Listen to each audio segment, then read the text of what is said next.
Right. Hello. Good evening. Is it good evening, good afternoon? I don't even know what to say because the weather is so beautiful. Oh, I used to have a friend. I say, hey, Charlie, how are you? He say, I got a climate. So I got to say, Mansa Musa, I got a climate today. I don't know where you are, but this part of the world, the weather is so beautiful. This country, this Europe, this Britain, it's just like some places in some parts of this world where they worship the sun. Though you not see people, drumming and dancing about, but believe me, these guys worship the sun as well.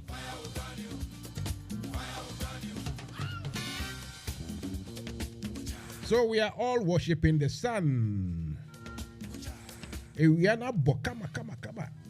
Right, tonight, well, it's still not night, it's afternoon here in the UK. It's now 17:10. That's 5 and 10 minutes past 5 p.m. here in the UK. It's 10 minutes past 4 in Ghana. You are welcome to the program. This is Mansa Musa. Usually on Sundays, you meet me here.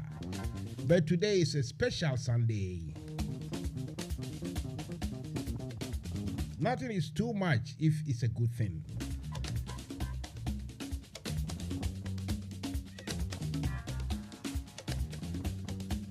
Do you understand me? Nothing isn't too much, especially if that thing is a good thing. So the reason why I'm here tonight or today, this afternoon, is because we got a special guest. You see, sometimes we talk about so many things happening, both at home in Ghana and also in the UK here. A lot of negativity, a lot of negatives. But sometimes when something is also very positive, very nice and beautiful, we got to acknowledge that. So I will duly tell you why I am so chuffed. I'm so happy this afternoon.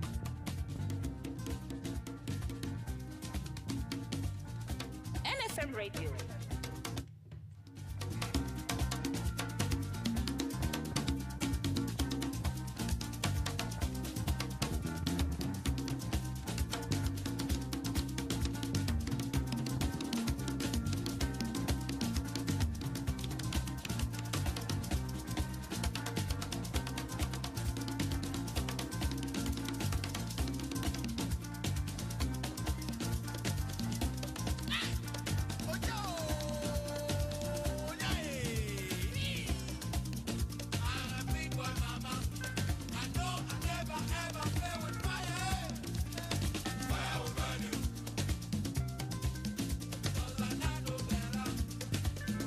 NFM Radio.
NFM Radio. NFM Radio. Emudaho. Listen to Fire Will Burn You on NFM Radio with Mansa Musa, Monday to Saturday, 7 p.m. to 10 p.m. NFM Radio. Right, so if you are just tuning, I know some of you have just come in here. Stay tuned with us, and very soon the voices you'll be hearing will be that of our guest, our special guest tonight. Like I said, look, usually you won't see me here on Sunday, not for all the tea in China, but today, like I said, we have a special guest, a special somebody who has achieved. I have to say it. I mean, there is no shame in saying that, this is a top end sort of achievement. It doesn't come often, it doesn't come easy. But when it happens, like I said, there's so much negativity, so much isms and schisms everywhere. And sometimes we think that our fate, especially we, those of the black race, our fate is the, down trend one. But every now and again, just like the Osajifo, just like Dr. Kwijir Agri, just to mention a few, people excel. And believe me, my guest for this afternoon's show has really excelled. And so we got to acknowledge it. The moment I got my manager, my producer, sorting out some few 1 and 2. So let's go in for another batch of, Fire Benny will do the music. Then we'll come back to continue. Mansa Musa, I tell you what, I say me, whenever I come on Sunday, it means it's something very good indeed. That's why I'm promising you that one day, and JDM Mahama turns up in UK and he says he wants to come and do Mansa Musa on Sunday, I will be here. I do Sundays only when it is very special. I have already advertised and we've published it. It is no secret that we have a Ghanaian, one of our own, who has moved in very serious rank. He's moved through the ranks upwards, and now he's on top of whatever it is, a mountain, a tree, a house, whatever it is, he is on top. Let's go for music. We'll be back.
Right. You are welcome once again. The show must go on.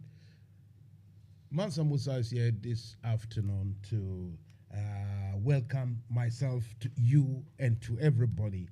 We have in our presence here in the studio very prominent member of the Ghanaian community, and believe me, he, if I say prominent, means prominent, because I tell you, we will be listening, or I will be speaking to, I'm privileged to be speaking to the mayor of Royal London Borough of Greenwich.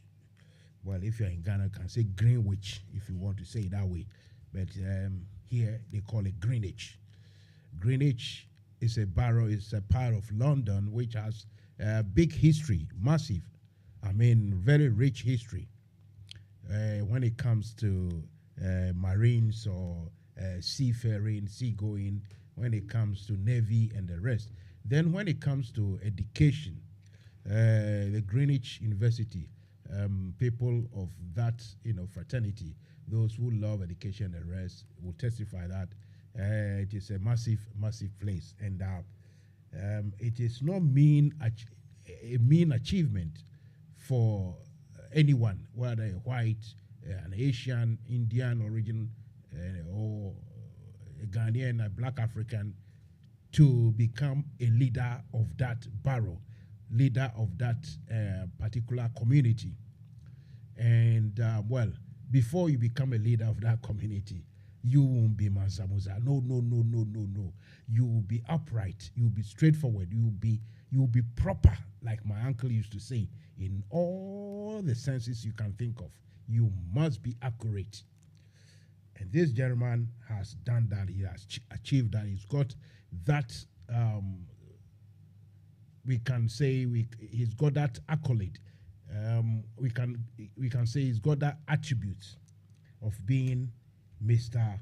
Top Grade. That's why he is the mayor. Let me finish with my monologue and go straight across my desk. I think he's ready with us, and welcome the mayor of London Borough of Greenwich. His worshipful. I need to put on lipstick. Somebody told me before I can mention this word properly. His worshipful Councillor DOMINIC MBANG. Good afternoon, welcome to the show. Yeah, fine. Good afternoon, and thank you for inviting me to this place. Did you find your way a bit simpler? Coming down here, because sometimes some people, I know when you called, you are in front of the house, so I can say, yeah, you know your way about London, don't you? Yeah, I've actually lived in Walthamstow before, so when I saw the signs of Walthamstow, I said, oh, this is something that I know of. We've driven past this place severally. Our meeting grounds is within Seven Sisters, which is not far from here. And I was also with my very good friend, Togbe Aja, number 1. So at least I couldn't have been lost just completely like that. So we knew we're on the right direction. Brilliant. How do you find, strangely, we've gone past this autumn quickly. All of a sudden it's summer. How do you find the weather, the ambience, the whole character of society now? Yeah, I think when you get the winter, the summertime, you really have to enjoy it. And I think that it is, for the past few days, I've gone to attend a lot of events, and it is amazing to see how people want to be outside. This is not the time for us to stay indoors because it's not winter time. And then you see people really out with children and the old ones, young and old, which is absolutely brilliant because this is not going to last too long. So the better we utilize it while the sun is still up, the better for us. It's better we utilize it. Everyone is utilizing it, believe me. Everyone is happy, smiling and everything. But let me ask you this. Are you really the mayor of London Borough of Greenwich? Am I speaking to Mr. Mayor? You are speaking to the first civic person of the Royal Borough of Greenwich. That is Councillor Dominic MBANG. Jesus Christ. I am privileged. I tell you, if you are listening to us, Mansa Musa, I will tell you that, look, I know how these things work, having stayed in Europe. It's not like, I will say this, sometimes it's not fair to denigrate our people, but that's a fact. No, our people back at home, some people, you go and pay some money here and there, then you are selected. For you to be, someone to be promoted to that level here in the UK, the person, like I said, should be upright, should be good, should be competent, should be trustworthy. And so, we as Ghanaians, we as blacks, even if you are Nigerian, you are listening. I know Jeremy who is listening to me, who is from Uganda, and another one from Sierra Leone, and said he's monitoring the election going on in Sierra Leone, and he said half of his year will be listening to me as well. Anyway, so what I'm saying is, if you are any of this group coming from West Africa, you should be very, very proud indeed. So, Mr. Mayor, tell us something. How exactly have we arrived at this? From your background, LA, whatever you are coming from, whichever country you are coming from, arriving here, and where you are now, how have you got here? Take it away, sir. Yeah, thank you very much, Mansa Musa and New Face Media. You are so brilliant. We want to thank you once more for inviting us. As I mentioned, I am originally from Boku in the Upper East region of Ghana, and I was born in Branhafo, that is Whidiam, in the Branhafo region. That time now is divided to Gosu, which has got a region, but then it was the Asutufi district, which I was born many years ago, but didn't stay long there. Just less than 1 year was sent back to Boku. So more or less, I grew up in Boku, got my education in Boku, and then attended Notre Dame Seminary School. The aim was to become a priest, as the school would want us to become, but then it didn't happen. I proceeded and I did my A-levels at Achirinsua Secondary School that time, and also did my state-registered nursing in Boku as one of the pioneers when they started the state-registered nursing. But before I go continue on that, I would just like to take this opportunity to thank all who are watching us this evening, especially Ghanaians, and for my fellow Londoners. It is very important we have this conversation. At the end of the day, someone will say, oh, he's a mayor, why is he, is that why he's come to? No, it is important to share our experiences. And these experiences will help to promote or inspire the young ones who are coming, and also people who have come with all different whatever reasons they want in this country. It is that purpose that I think we are here this evening. So I would like to thank Ghanaians. I would like to thank fellow Londoners. I would like to thank Bokunaba, who is my paramount king of the Kusak traditional area. I would also want to thank my Kuka chief, who happens to be my classmate as well, Naba Ali, and then my village chief, Kolpuengnap, who happens to also be my father's uncle. I just want to thank them, and I want to also acknowledge them. Then I belong to the Alopkuga family, which is a tribe in the northern part of Ghana, and for that matter, the Kusak area. The Alopkuga group, they call us stone throwers, but we don't throw stones. When I was coming here, I think I read about what your script of fire will burn you, and I came along with water. So I'm also a stone thrower, but then I don't have stones with me. Be rest assured of that. So the Alopkuga family, I want to recognize and also thank you, and my very Asiem family, where I'm coming from. I want to thank all of you for being there for me all these years, and especially my very good friend Togbe, who is here with me. He's my very good friend. If you see Togbe, you see Dominic. If you see Dominic, you see Togbe. So this is not a hiding thing. He is the secretary to one of the largest MDC branches outside Ghana, and I chair that party as well. What is it? Is from Whidiam, as I said, from Notre Dame, I went to the state registered nursing, and then got my state registered nursing as one of the pioneers when they started the state registered nursing. After my A levels, also at Achirinsua Secondary School. Then I went back to where I was born. This is when we speak about patriotism. It's not just you are a northerner, so you finish and you stay in the north. Where I was born was Sweden. So I went to that very hospital where I was born to work for 5 years. Even though I was serving a bond for them sponsoring me, but I was equally paying back for the land receiving my placenta when I was born. So basically, I worked there for 5 years. Then I joined the Ghana Police Service from there, and then worked with the Ghana Police Service. Joining the Ghana Police Service as a qualified nurse and a 5-year experience that time gave me a sergeant position straight away from the time of recruitment. So I started as a sergeant. Some of my colleagues now are chief superintendents, and some are assistant commissioners of police and commissioners. So I want to thank that institution as well.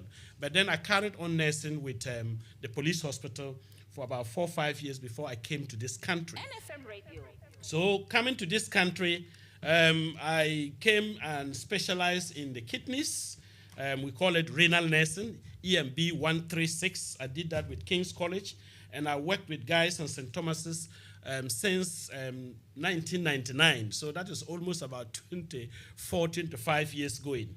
And I also specialized later on as a complex discharge nurse specialist for the 2 trusts, which is Guy's and St. Thomas's. So while with the St. Thomas's Hospital, I did also represent the Royal College of Nursing, which I think, again, is a good experience, because when you represent people and you listen to their problems and you support them, because of my police and union background, I did also represent Asutufi when I was in Branhafo as a nurse. So because of my union background and also the police background, I did join the Royal College of Nursing, and I represented that trust for almost 17 years. So I am speaking about these things because this is where you can draw your experiences from professional point of view, public point of view, and that of legal point of view, because when you are representing somebody for their cases, you really need to learn something about employment law and then procedures that are used against that individual. I also had the opportunity to join the Labour Party, because with the Labour Party, I did join them almost about 25 years. As the very, very time I came to this country, I joined them. Sorry, Mr. Mayor, you are talking of Labour Party or a British Labour Party. That's right. We got to be specific so that someone listening in Australia will not think we are talking about Australia. But anyway. Yes, that's fantastic. So joining the Labour Party as well, it was a good thing, because one, you will take responsibility, like I became an ethnic black and ethnic minority officer in the constituency for 8 consecutive years. I also was a secretary within the ward, organizer, I held those positions. And this all helped a lot, because I never missed the conferences. Neither did I also miss the conferences of the nurses and midwives council in the UK here. So with that experience of working in the public sector and representing people in the hospital, it was easy for me to transfer the knowledge to the political side. But because of my family, because I'm also married with 5 children, and because of the children, I was not actually taking up the responsibility of becoming a councillor, but then I did work for the party for all those years. But 5 years ago, I did join and became a councillor, was elected. The process is you go through your party, which is the Labour Party in the UK here. Some people are with the Conservative, Lib Dems, and different parties. And then you go through your primaries. If you win that one, then you come and compete with the other political party candidates. That is how councillors are elected. So the general public come out within your ward, your area, because every constituency is divided to wards. They come out and then they vote for you. And that is where I was elected 5 years ago, and then re-elected early last year, and was appointed a deputy mayor. I know some people were saying, is he a mayor or he's a councillor? You have to be a councillor here in this country, especially a borough councillor, before you can become a mayor. The mayor of London is a different one. That is equally, that's a different position. Like Khan, who is the mayor for London, he covers the whole of London. But London has got 32 boroughs, and then Westminster, in addition, is 33 boroughs, and we have about 33 mayors. So I represent the Royal Borough of Greenwich, which of course is one of the biggest kind of boroughs within London. Thank you.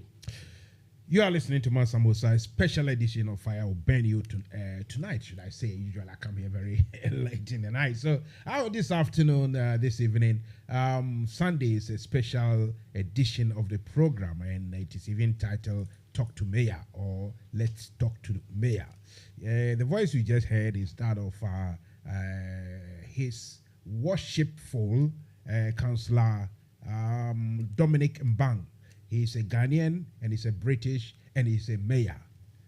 If you have questions, you can post them onto either the Facebook or YouTube or the WhatsApp numbers you know. And if you want to phone into the studio numbers, we are all very much aware. If you are not aware, then I have to tell you, when you are in Britain here or UK, you want to ring direct, it's 0208 123 5911. And the mobile is 07876251261.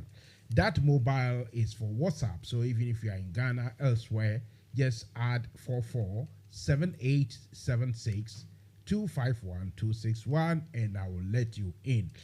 Right, Mr. Mayor. So your background, your profession, it's all about medicine. It's all about well-being, health, being in the hospital. So one would ask, why politics? Why did you jump from there to politics? Yeah, I think that, thank you for that question. If you understand about life, one will say that we play politics even in our own homes. So politics, I know you come across people who say, oh, as for me, I'm not interested in politics. We play politics, or we do politics in our homes, in our communities, within our families. Before you can get your son or daughter to do something, or you can get a community to do something, that's politics you're actually playing. And one thing I've realized is, because of my background I've just mentioned, working for the public services and also representing like nurses, both in Ghana and when I came to the UK here, I realized that it is important that you are able to advocate for people. And to be able to advocate for people, the best thing is to come out, because we all go to work. We pay our taxes, and then we should be able to know how our taxes are used. So there was a background of being with a party, a political party in Ghana. So that definitely was something that I didn't throw away when I came here. So because of that, I will say I already had the politics in my blood before I came to this country. But as I said, be it in the hospital, be it at home or anywhere at all, we do politics on our daily lives. So I will say that, people who sit and say, oh, I don't want to do politics, please, it is not like you can be vocal, and you can be able to advocate and then say the things that you think is right for society. And that is where politics come in. Thank you. So let's go into the background into all this. So you became the councillor, London Borough of Greenwich. Then what happened? What is the process that did someone, maybe your family member, your better half, your wife, your child, your anybody asks you that, oh, you are good enough, you are clever, you are intelligent enough? What the mayor, retired mayor or so is doing, you can do or may even do better. How did you, still the question is, arrived into this? What was the process? And was it that easy? Back at home, it's all when you can talk plenty, or maybe you have plenty money, then you can achieve certain heights. But here, we know, people monitor, people follow, people really have to know, or someone who have to say, no, this guy deserves it. Tell us, I want us, I want you to sell the message. Take it away, sir. Yeah, thanks, Mansa Musa, for this question. And of course, you did already mention that it is that in this country you don't get anything on your silver platter. Let's remember that we are in an area where the white race is still the majority. So it is not a situation where somebody will say, oh, we have a lot of blacks within the area and they all came together. No, it is actually how you present yourself. It is important to let everybody know that during the time we were doing the primaries, up to the time we did the election, I did not spend a penny for the last election and the second election. You do not need to you do not need to spend money at all. If you are actually found inducing money to anybody at all, it is an absolute disqualification. You are not supposed, if they don't blow the whistle to say you can contact the members and you contact the members prior for the time that they ask you to do, you are disqualified. So it is your integrity, it is your hard work, it is your honesty, it is your voluntary kind of service. As I said, I worked for the party for over nearly, I will say that time, up to 17 years before I even put my name forward. I could have done it earlier, but as I said, I had other things to do. I was more on my professional side of things, and also I had a family where I didn't want to, go deep into that politics. But you are right. There is no money involved at all. You cannot induce, you can't bribe, you can't do anything of the sort. All what you need to do is present yourself as who you are. Are you working for the people? Do you have an alternative goal? For some of us, or those who happen to know some of us, we work for people. We just work for people. And sometimes when you work for people and you do not expect something back, you'll be amazed the reply or the return of whatever comes to you. So what happened was I had two boys with some special needs, and the way they used to address them when we had meetings, I didn't like it at all. And I said, I've been with this party for a long time. I need to get into the local authority itself and advocate for these people. And I'm speaking about people with disabilities and the rest. We need to support them. And that was actually the push. Even though I was there supporting other people and the rest, I said, no, I am going to go in, and I knew what I was going in for, to fight for these vulnerable or people who are disadvantaged in many ways. And that was the reason why I went in. So going in, as I said, the only money I spent for the first time, and of course the second time, was to pay £5. £5 to the electoral, to the constituency secretariat, to release the number of registered card-bearing members who were supposed to vote for me during the primaries. When you pay that money, the names are given to you. So it is now over to you to knock at their doors, explain to them what you have in mind when you come, what support you're going to give them. This is not to go to them and say, oh, if you vote for me, I'll give you this and give you that. That is not on in the UK politics here. And I just want to make that very clear, that if our countries are able to go on that line, for instance, all these corruption that we are looking at and whatnot would be minimal, because at the end of the day, this is the same way when it comes to parliamentary election. Nobody bribes anybody. Nobody pays money to anybody. The Electoral Commission is completely independent. The police are completely independent. The judiciary are completely independent. Nobody crosses the other person. The systems are working. And that is why I will say that is one good reason for people to know that, of course, this position, and of course, to become a deputy mayor, I was deputy mayor last year. We had about 55 councillors, and I'm speaking about 55, including the opposition. Now we've gone up to 58. But the Labour councillors had to vote for the deputy mayor. And of course, it wasn't just like you went in and you got it. I tried 2 times. The 3rd time was when I didn't have no opposition, and I was unanimously selected by my colleagues. That is the colleague councillors. And this will now be processed to a full council where opposition party will also endorse that, yes, you should be the deputy. Now, when you get that position as a deputy, you move on straight away to become the what you call the mayor. Because at the end of the day, your position deputy will have to be contested for, and then you, by law, will be appointing your deputy. So again, this is how the process is, and that is how I took up that position. And of course, as somebody would have mentioned before, in the Royal Borough of Greenwich, I've happened to be the first Ghanaian to become a councillor and the first Ghanaian to become a mayor. And in the African continent, we had one Nigerian who got the mayorship about 7 years ago. Otherwise, not any other person has gotten that since 1965. And therefore, it is something that I will say Ghana flag was flying. Those who came for the inauguration, the Ghana flag was flying in front of the town hall.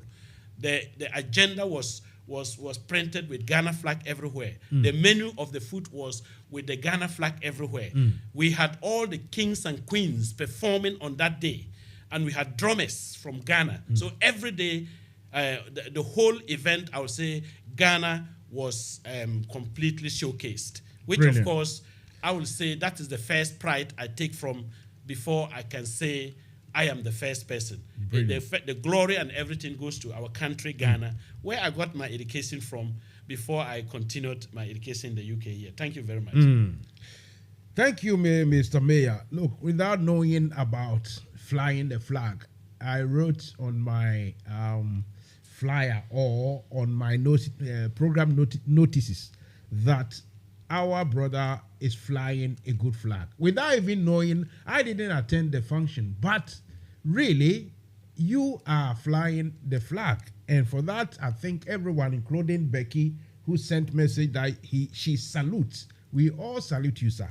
We will come back to the benefits of, we local Ghanaians, back home Ghanaians, and Africa diaspora, what is in it for us. But let's stay with where you are, because you are working for the larger community. Like you say, it is still a British land and it's still English people. Now, your job as a mayor, what does it really entail? I mean, I know there's some administration here and there, managerial here and there, going to see. Back at home in Ghana, you will be the face of every funeral, every Saturday. And your pocket must be very, very deep, because every problem from every local family will be directed at you. Equally, the yams and the plantain, the cocoa yam, and the goat will also be finding their way to your house. But here it's a different thing. Tell us the dynamics or the nature of work you carry out. I have been to see a local mayor before, long time ago. I had a problem of council flat, this and that. And tell us what, if some people don't know, people are thinking, and you're a mayor and TDA. No. This is a big deal. Tell us what the work really entails, sir. Yeah, thanks, Mansa Musa, again for this question. I would like to let people understand that, unfortunately, it's not a position where you are paid salary. We get allowances for the work that we do as mayors in this country. And I had to come out of my professional job to embrace this one fully, because I know as a deputy, I saw the workload. And the mayor at that time, how he was having meetings here and there. Sometimes, like yesterday, I had about 3 meetings, 4 of them actually before the close of the day. And some meetings can take you up to 2 hours. We are talking about visiting all types of communities. What happens is, as the mayor, you are the first citizen or the first civil person of your local authority. Your wife becomes the mayoress. She becomes the second person of the local authority. So everybody is looking up to you. Politically, if the king is coming to the place, there is someone we call the deputy lieutenant, who deputizes the lieutenant, who oversees what happens in Buckingham Palace. You have to work directly with that person.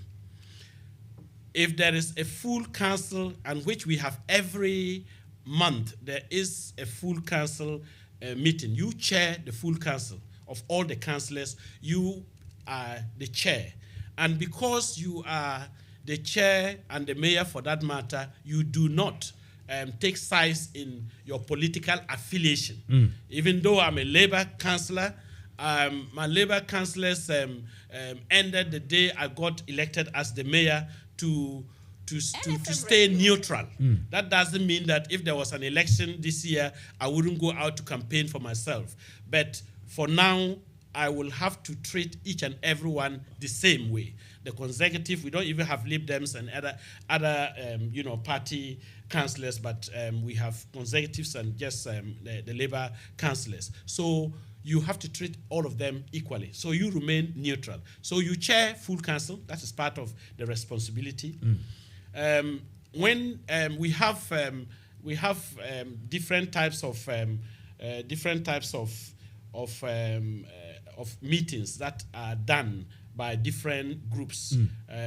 If the overall chair is not around, you take up that responsibility.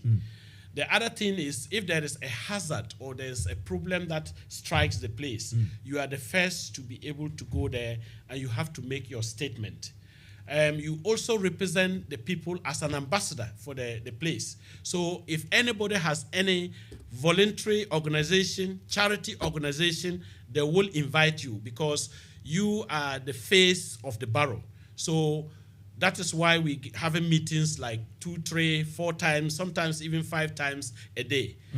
We have the pleasure or the responsibility of the mayor comes with a car and a driver. So that we have. The driver will pick you from your home and then chain you up. And when I say chain you up, just dress you with the chain. Yes. And we wear the chain of the observatory, which is the meridian line, which has got longitudinal and latitudinal, where the Greenwich meridian stretches right down from Greenwich up to Tema in Ghana, which determines the well time. That is the badge that I wear on behalf of the Royal Borough of Greenwich. Brilliant. And he carries you around. This is not a place where you have the mayor with Let me get that straight. We back. as black people, as African, as a Ghanaian, when they say my mayor is chained up, someone listening will say, hey, this day and age, are we still being chained? It is that the necklace, the big necklace that you put in your neck. Yes, okay, right. we got to get it right. Otherwise, that's right. Please go ahead if you haven't. That's right. So they will dress you up. If it is an event that your wife is taking part as well, she will also, they'll put the chain on her neck as well, and then you go for the event. I mean, as you can see from here, another big difference I want to put out there for our Ghanaian politicians, all parties, not just one political party. Let's try to reduce wastage. If we see a mayor traveling in Ghana or a minister traveling in Ghana, you have some cars in front and some behind. We just have to reduce that, because at the end of the day, these are things that these cars, they burn fuel, and this is money. And those monies or such monies can be used for other things that can help our country, for instance. So you have just that. You have one driver, and then and the car will send you wherever you have to go and whatnot. I sometimes, if it is just the town hall, I'll even tell the driver, don't worry, it's a walking distance, I'll walk down to the place there. So at the end of the day, this is what happens when you take up the mayorship. The other thing we also do is charities. Where this year, for instance, when I took up the mayorship, I chose 2 charities. One was a local one. A Sierra Leonean lady has got a charity that deals with or helps disabilities, and I've adopted that one. Okay. Cocos Foundation. Then I also adopted Stroke Association. Stroke Association is dealing with people who have gotten stroke. And as you and me were aware, and in the hospital, as I said, I just left my work for just some few months ago, about 2 or so months ago. What is very clear is stroke is not just out there for, one will say possibly people who are elderly. Now you have young ones having stroke, people less than 30, 20 years. You go to a stroke ward and you meet a lot of young people who have gotten stroke. This is another discussion we talk about. But I can say that, that is another association I have also, or another charity I've also adopted. So there are two charities, one for the disability, one for stroke. And my predecessor raised over nearly 51,000 for his charity. So I'm expecting to either match it or get something more than that. So if you are listening tonight and you've got anybody with disability and you want to support the cause of disability, I will be sharing the charity connection, so that you'll be able to contribute. And also stroke, as I said, because stroke can strike at any time, and especially survivors, how we can support them to be able to get back to the community, get their rehabilitation, get the right drugs and the rest, is one thing that I feel I should adopt. And those are the two charities I do. So those charities plus other charities. And I can tell you, as a deputy last year and started this year, there is a lot of work that is done by people behind the scenes. In this country, the volunteerism is just unbelievable. People are working every day to support other people. And I think that spirit of working and supporting the weak and the people who are vulnerable and the elderly is something that we need to adopt in our various countries in Africa. So those are the responsibilities of the mayor. And of course, we do also give awards. The awards both from schools, civic awards and then also if there is, like the marathon, for instance, normally starts at Blackheath. So it's the mayor who actually, the London, the Royal Borough of Greenwich mayor, and for that matter, myself this year, that will be cutting the ribbon for them to start the marathon. So those are just but few of some of the things the mayor does. Mr. Mayor, surely you should have, apart from what you have explained, some sort of privileges or powers.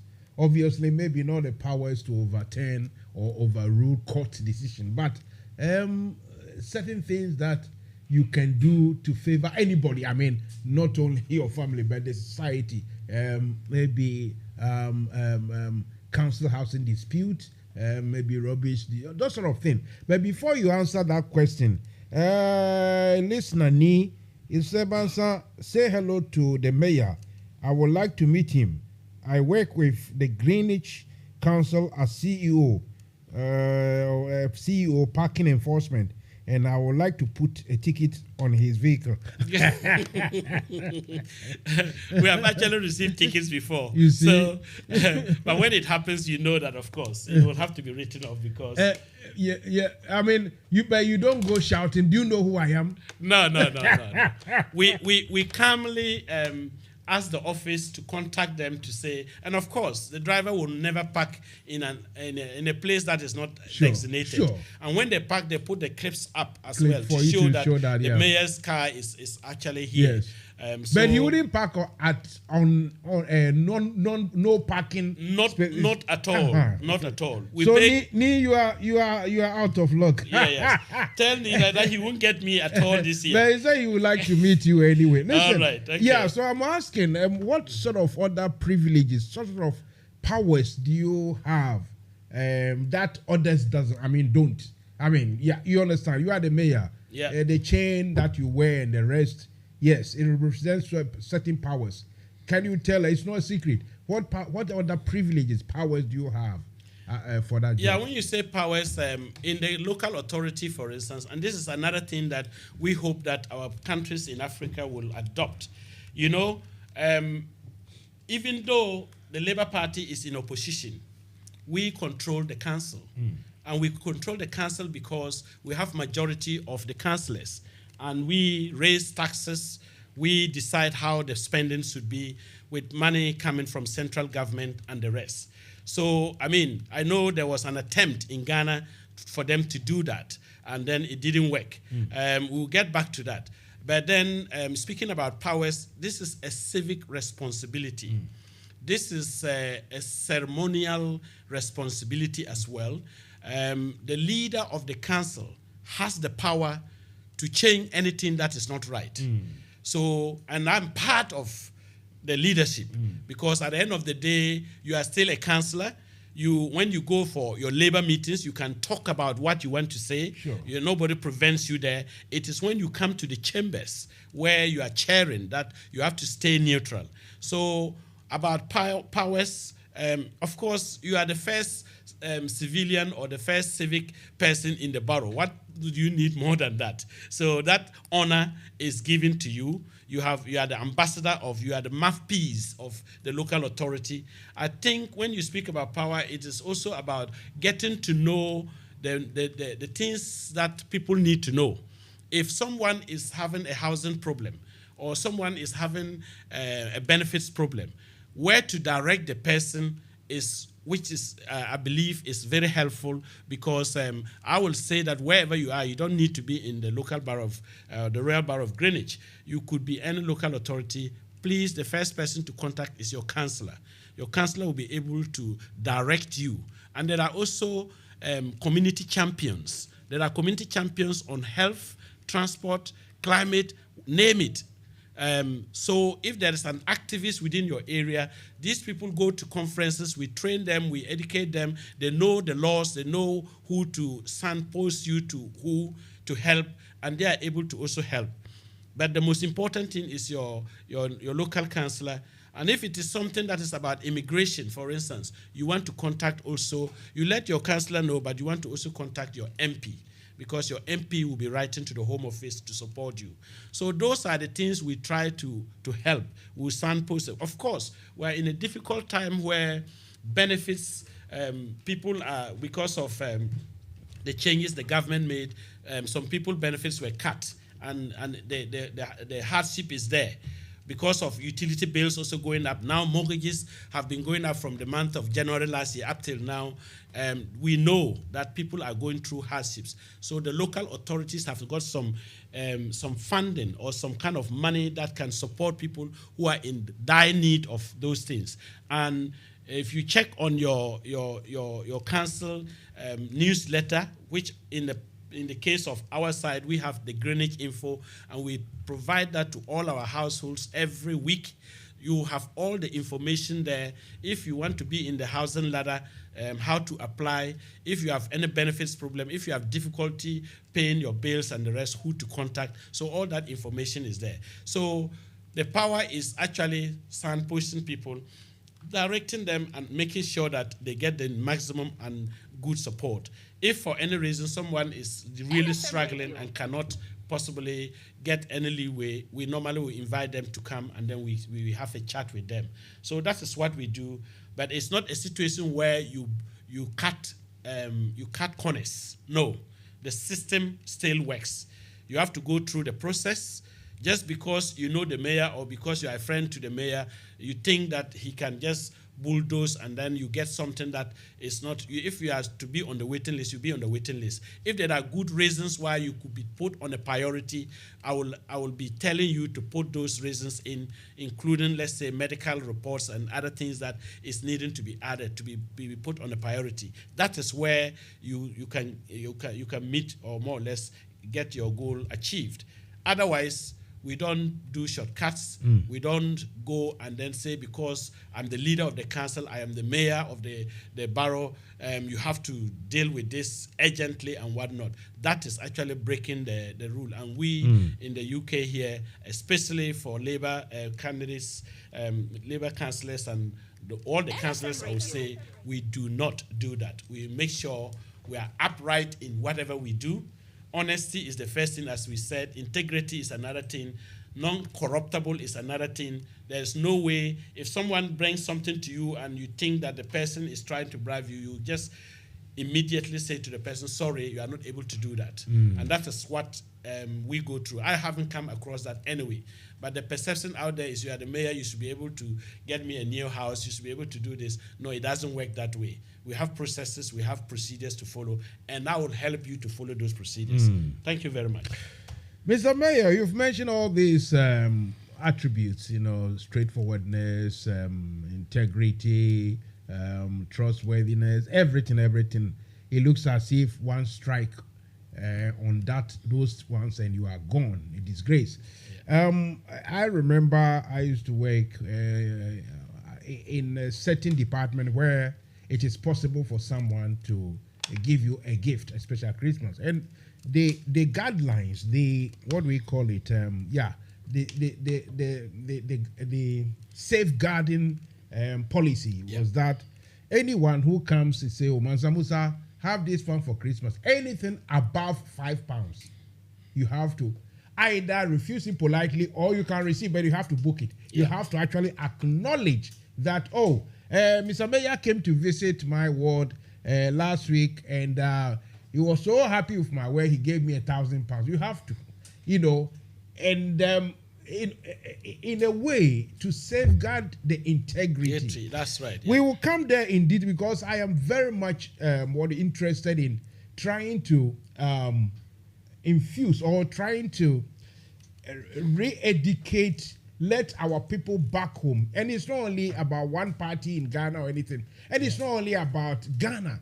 It's in West Africa, it's in Africa as a whole, where inducement, now it's not even inducement, but bribe, corruption, pure bribery is going on and everything. We'll come to that. But before I go there, the leader of Sheffield community, the leader of Ghanaian community in Sheffield and Yorkshire, Mr. Kwesi Akwa, he said, extend my congratulations to Mayor and Chairman MBANG.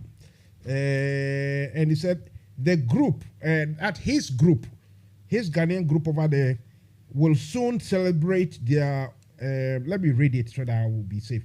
He said the group will soon celebrate our 10th anniversary in Sheffield, and we shall invite him to attend our 10th anniversary of Ghanaian community in Sheffield and Yorkshire. He said, I hope he will find time to attend.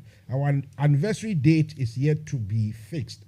So Mr. Kwesi said, kudos, Mayor. So Mr. Kwesi Akwa says that when the time comes, Mr. Mayor, you are not going to say, I no get time. You have to get a time. So, okay. Yeah, thank you very much, Chairman Akwa. And I tell you, yes, just give me pre-information and I'll be able to book myself and then be able to come over. I've got relatives and friends over there. It will be an opportunity to meet them as well. But thanks for congratulating us as well. So, Mr. Kwesi Akwa, don't do like you did the other time. One day I was sleeping. At least it was a weekend. You called me, Mansa Musa, you know, go come. No. If you do that to Mr. Mayor, he ain't gonna come. So give him, as they say also in Yorkshire and in Essex, they say, tell him in good time. Yeah, tell him in good time, and he will attend. So now let's come back to business. Look, when you think of you saying that you are just giving allowances and that it is not a profit-making sort of venture, a job that can make you super rich, you got to do the job as though you love what you are doing. If you consider that in our times, especially in Ghana, we've had, the so-called revolution. We've talked about probity and accountability, the rule of law, what do we call it? Probity, accountability, the rule of law, and call to duty, transparency. That's the word I'm looking for. We've spoken about all this, and yet, today, Transparency International. If you look at their reports, the system, the system that works very well here for people to be comfortable, knowing very well that I'm going to see Mr. Mayor. I don't have to bribe a messenger along the way or his secretary along the way, nothing. Just that I have to put in my application. When the time comes, the Mayor will call me. How do you think we can get this sort of, dynamics in our body politics, at least in our public life in Ghana? Yeah, Mansa Musa, thank you very much again for this question. And I can tell you, I'm also praying that we will one day we'll mature one day and then be like this place in that way, where you don't need to know somebody before you can get anything, or you don't need to provide anything or give anything before you can get what service that you need. I think that first of all, we need to rethink our way of politics in Africa, and especially in our own country, Ghana. There are some areas that when you go in there, it is going to definitely make the system corrupt. First of all, when somebody wants to become an MP, he will spend a lot of money. In our pound sterling kind of calculation, you are looking at between 50 to 100,000 pounds. We know of colleagues who have left UK here and went and stood back home. And I'm speaking with evidence from people that I know of. That's a lot of money. And you ask yourself, when you now become the parliamentarian, how are you going to pay all these monies if you didn't have that money? It means someone is either promising you that when you win, you have to do something. So these are things that we need to start thinking of how we can not eradicate completely, because we know eradication is not something that is going to happen, but at least reduce it drastically. The independence of the three arms of government is very, very important. The judiciary must stay very independent. The executive should know that they are there to implement whatever Parliament has passed. Sure. The parliamentarians will pass the law. The executive will have to implement it. If it is on the wrong side, the judiciary will come and verify it. These three arms of government must remain independent. I mean, if you make an example of this country, you take an example of this country, the number of times we change prime ministers within the shortest time.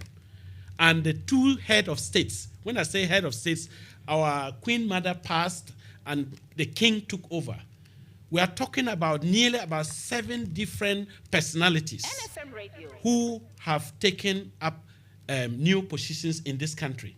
And there was no shot of a gun. That alone tells you that the systems are working.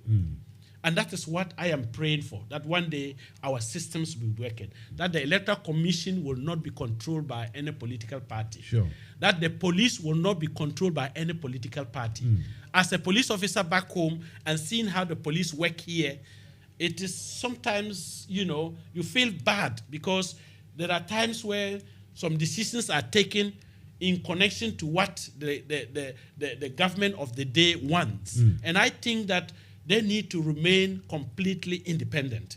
Because if they are independent, and then we reduce nepotism as well, another canker in our society, that because he's my brother, he's my sister, he's my friend, when that person does something wrong, it will be difficult for you to take the person on. These are the things that I believe that if we're able to minimize these things, I mean, as you were recruited as a soldier and then you served during Rawlins's time, and you know that before you were recruited, they had to check who you were.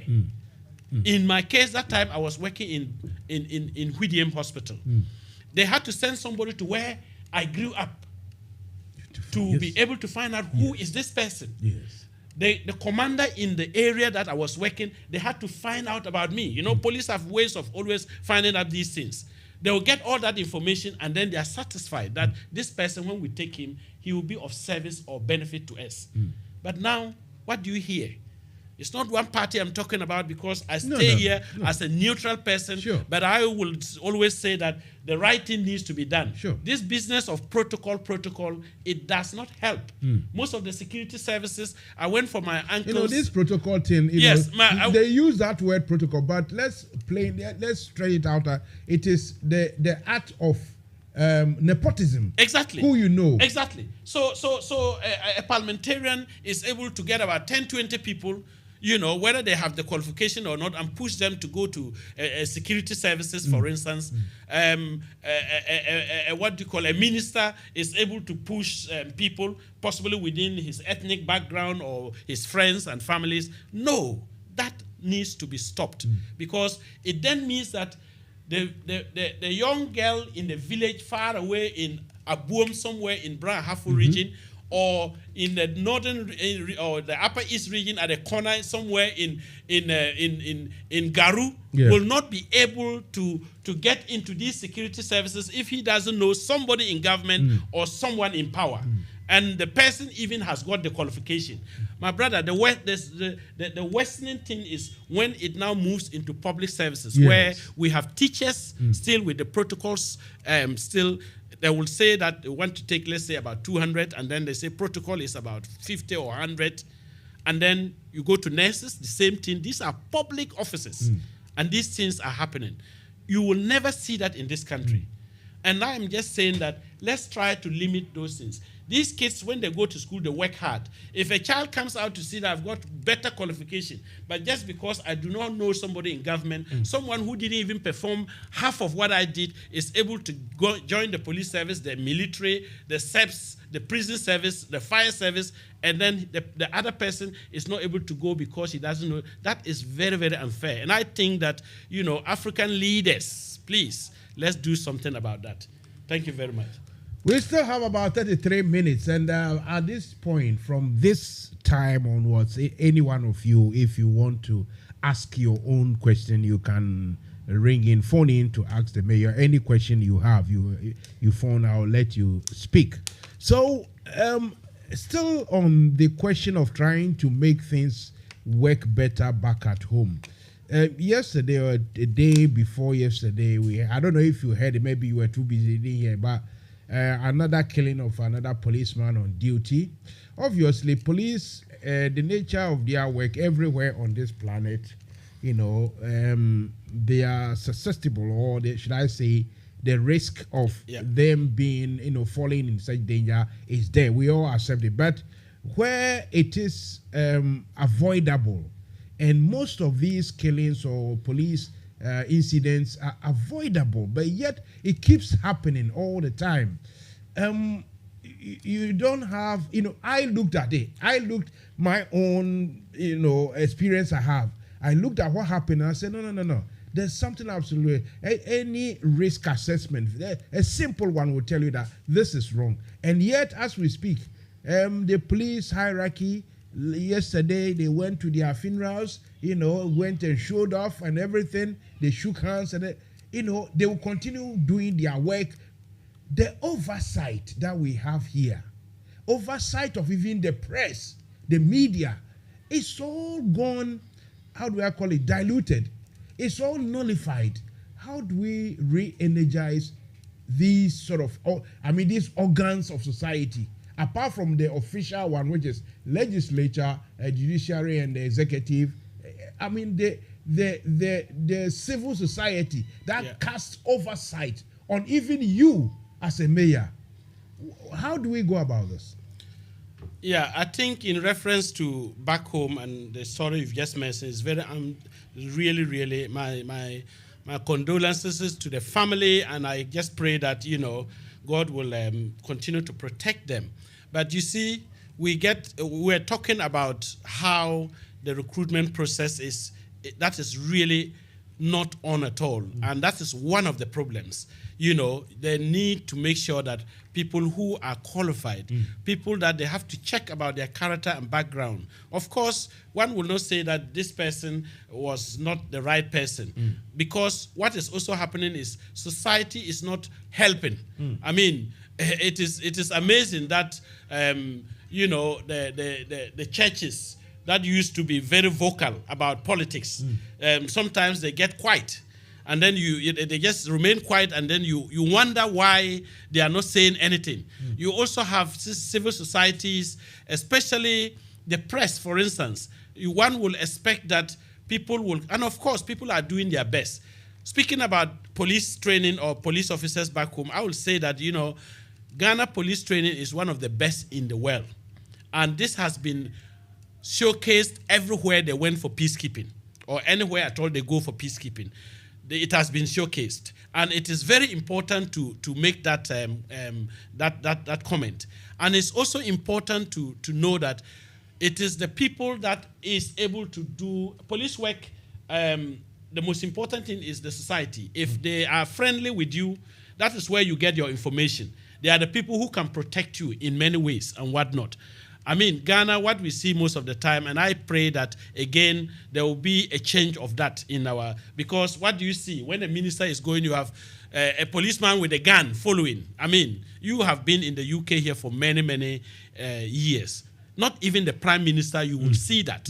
The Prime Minister... On that particular score, you see, I don't want to hold brief, but I think some of the responses or reply I get whenever I complain a lot about it, I said, look, Mansa Musa, the point is, our society isn't safe. So for a minister to travel alone in his car, the likelihood, not even the professional terrorist, but rather armed robbery, for him to be captured, killed, and that's the reason. So you see, the whole society is rotten. So that is the consequence. I know. To protect themselves as well. Yeah, but protection of yourself. But we are just making an example of even prime ministers. The other day we saw on YouTube when this Sierra Leonean lady was walking in Holland with the Holland president. Yes. He was going to work. Yes. I work in just across Parliament House. St. Thomas's is just across Parliament House. There are times where you see MPs entering the same buses with you, trains with you. Yes. When Boris was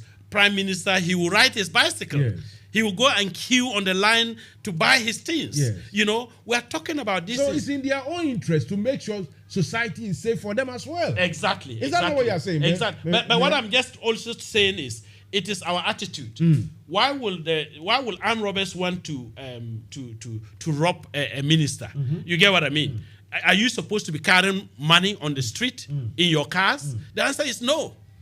And I saw pastors, pastors going for church services. Yeah, going for church services, and they have police at the back and at the front with entourage of cars. And I asked the police officers, why are you protecting this person? They said, they have been robbed severally.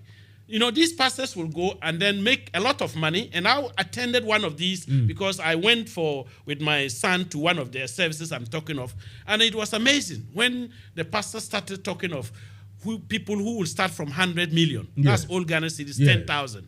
And the people were coming. And, so monies were collected in bags. Exactly. So when you take those monies and you are going, you have actually... You have advertised yourself. You have advertised yourself. That's the first thing. Mr. Moneyman is going. Exactly. So if you want to even talk about real armed robbery, is that not armed robbery by itself? You have just collected money from these people. And I saw a girl in that particular session. I saw a girl who was part of the people who collect the money. And then the girl wasn't paid for 5 Ghana cedis. Each time they do that, she will collect 5 Ghana cedis. And every day, if she does that, within the week, she'll get about 25 Ghana cedis. That's what the girl was. And she went to the Osofomami and said, Osofomami, for the past 1 month, 4 weeks now, I haven't received the 5 Ghana cedis. And he said, Yameba Tuauka. That was what the Osofomami responded to this poor girl. Meanwhile, she was holding a bag of these monies that we are talking about. So that greed. If that policeman is protecting that person, if you call the armed robber coming to rob that person an armed robber, I also think that pastor has just come to rob those people in that church. So we are not saying that it's right for them to rob them, but we are just saying that it is the way we treat people. It is very, very important that you recognize that you should not be carrying money along just like that. Sure. If it is the government side, a minister shouldn't be carrying money. Why are you carrying money? You get what I mean? The cash economy. Yes. We don't seem to be able to win ourselves from it in Africa. Exactly. Everybody want to carry words of cash. No, that is terrible. To be spreading at weddings. And while you throw it on people. And while we're on that, Mr. Mayor, before you go on, yes, I'm going to marry soon. Will you come and throw some money on me? That was a question you shouldn't answer. Look, I have to take you on something you said earlier before I forget. Go for it. You said, I know you were previously a policeman in Ghana. Yes. You being a mayor, you are prone to, being diplomatic. Your comments that, Ghana police one of the best trained in the world. That's true. I beg to differ, Mr. Mayor, because as we speak, for the past 10 years or so, 50, whatever, not a single high-profile crime has been solved in Ghana. Not one. that they can pinpoint, oh, this one we have solved it. We have finished and closed it up. So what makes them the best, one of the best? So I think they are one of the worst. Yeah, so I can say it, but you are the No. I think that you know, practicing as a police officer is completely different from being trained as a police officer. Being trained as a police officer, we got the best training. That's what I was putting at. Okay. Because when they go for United Nations peacekeeping or whatever, they go outside Ghana, their names are on the board. That they are actually doing very well. Doing well. Yes, and that is the point I was putting across. But of course, we've always said that if the police were to remain independent and then will not be influenced by the government of the day, it will be very helpful, because sometimes a lot of decisions are made to possibly make somebody happy, and that is not right. You know, it is to make society happy or the population that we serve happy. So that is the point I was coming, that we have the best trained officers, but whether they are doing well with whatever comes on their side is possibly what you have just spoken about. Yes. You are listening to Counselor, His Worshipful Counselor DOMINIC MBANG. One or two people, because of that, someone has to call my private. That's fine. You wanted to phone in, you tried the phone and you dropped it. Please do call again whenever if you want to. Let me take this call. Please hold on, hang on in there for me. Let me connect your microphone and you can speak to Mr. Mayor of Greenwich, London Borough, the Royal Borough of Greenwich. As they say in Akan, Onyeni Patwa is a top guy. Hello, good afternoon. Good. Oh, is that Kwesi? Hello, Mansa Musa, can you hear me? Yeah, Kwesi, I can hear you. Go ahead. Yeah, good afternoon. Mayor and Chairman MBANG, good afternoon. Yeah, fine afternoon. Honestly, you've really made us proud. Kudos and well done. We are all proud of you, Mayor. Mayor, my calling is more or less like a contribution to you. You know, with what I would like to suggest to you, Mayor, is that I would like to urge that you take education of our kids up, because education is an area families are struggling, especially when kids bring report home from school. A lot of parents can't interpret the reports, let alone to support their children. So I would like to urge you that as part of your mayorship, as part of your responsibility, if you can find a way and take that role up, it's going to help a lot of our parents within your community. Myself, I'll call you in one of the free time and we talk more about this situation.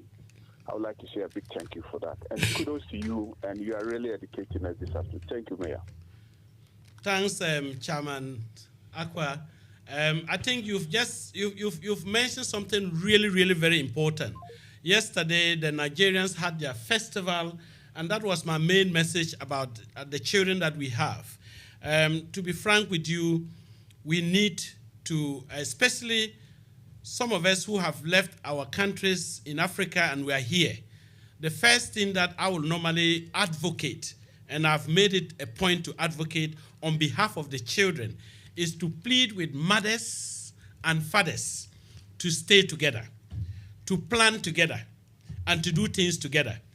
It is always a problem that, you know, when you have your partner and we come from Africa and we are here, the wife is looking at this direction and the man is looking at that direction. Sometimes it ends up even in a very bad way, and the one who suffers most is the child. So the family unit is very, very important. So I've taken your point in your suggestion in very good faith, and I will definitely run with it.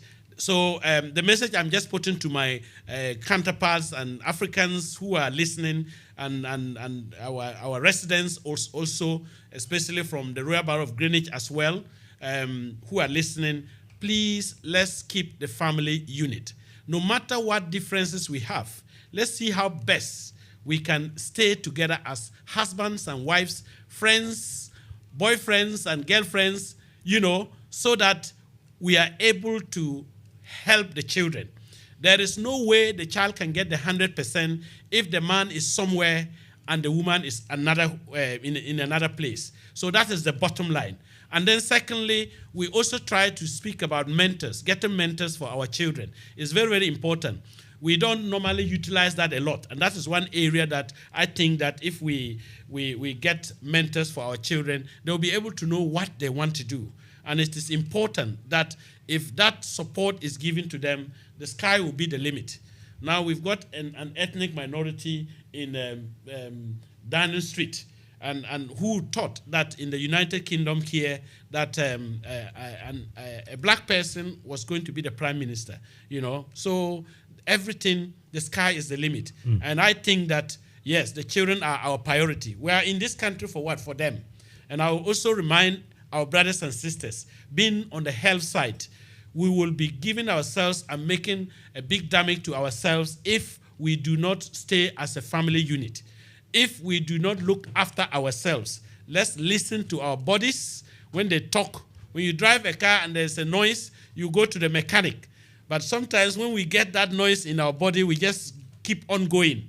And that is not good for us. I already spoke about how, you know, stroke is getting to our black and ethnic communities and the rest of the population. And I believe that these are some of the stresses. We add the stresses to our own selves. And I just hope that families will work together, keep their differences for the sake of the children. Even when you are not living together, have an agreement that you'll be together you'll look after the children together so that they will grow to become who they want to be. And thank you for that contribution. You are listening to Mansa Musa, a special edition of Fire Will Burn You tonight or this afternoon or this evening's Fire Will Burn You program here on NFM Radio. That's New Face Media Radio. And we have a television session as well. I will let you into the details so that you can select and watch the films and programs, you know, either old films or even Hollywood films, and that you see it on our TV very soon. And yeah, so take notice. And if you want to advertise anything, I tell you what, we try our best, but believe me, the spending, the outgoings on this, undertaking is not easy at all. You know, a lot of money has been spent. And if you like what we are doing here, you love Mansa Musa, please, in any way that you can. We are not looking for handouts. No. Advertisement, commercials, and all what, you know, you can bring it so that to come and help us as well. Right. So now, 9227. Hello. Hello, Mansa Musa. Good afternoon. Is that Joe? Yes, please. Yeah. Joe, let's go. Yeah. Thank you very much. Let me say a very good Joe, why have I opened all your volume and your volume coming from Leeds is so low? You haven't eaten today or what, Joe? Maybe I am more than inspired by the mayor. That's why. So forgive me for that. All right. Yeah. So let me say a very good evening to you all, and then let me also express my congratulatory message to the mayor. I think he's an inspiration and a very big motivation to some of us, the younger ones. And so I congratulate him and wish him all the best. We pray that whatever he's doing will be a success, and that in generations to come, he will be remembered, not just as chairman in MBANG, but as the Ghanaian who kind of changed things and who changed the narrative. And so his name will be part of the bigger history. I mean, the positive one. But I have two questions for my mayor. The first one is he did indicate that he was born in Ghana, and so I presume he is a Ghanaian. I mean, for the benefit of those who are not Ghanaians, since he was born in Ghana, I presume he is a Ghanaian, because now we know who a Ghanaian is. You know, the Supreme Court has, you know, alerted us who a Ghanaian is. So with this, I know he is a Ghanaian. My question is, how well are Ghanaians in general in the UK here, and especially in his area, taking advantage of his position now? How well are Ghanaians, apart from the normal home office, blah, blah, blah, how well are we taking advantage of his position, you know.